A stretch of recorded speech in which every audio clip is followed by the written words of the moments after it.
మన ప్రభు అయిన యేసుక్రీస్తు నామంలో మీకు మా శుభాభివందనములు.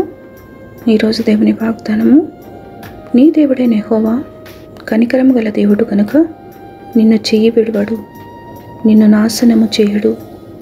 తాను నీ పితరులతో ప్రమాణము చేసిన నిబంధనను మరచిపోడు. ద్వితీయోపదేశకాండము 4వ అధ్యాయము 31వ వచనము. The Lord your God is a compassionate God.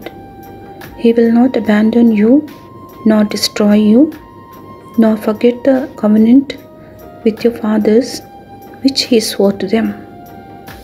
Deuteronomy chapter 4, verse 31. ప్రార్థన. ప్రేమగల తండ్రి, మమ్మను దయతో ఈ దినంలోనికి నడిపినందులకై వందనాలు. విస్తారమైన మీ కృపా కనికరములతో గత కాలమంతయు కాపాడినందుకు కృతజ్ఞతలు. ఈ దినమంతటిలో మిమ్మల్ని సంతోషపెట్టు జీవితాలు మాకు అనుగ్రహించి విశ్వాసములో ముందుకు సాగుటకు శక్తి నిమ్మని యేసు నామములో వేడుచున్నాము తండ్రి. Amen. Have a blessed day. God bless you.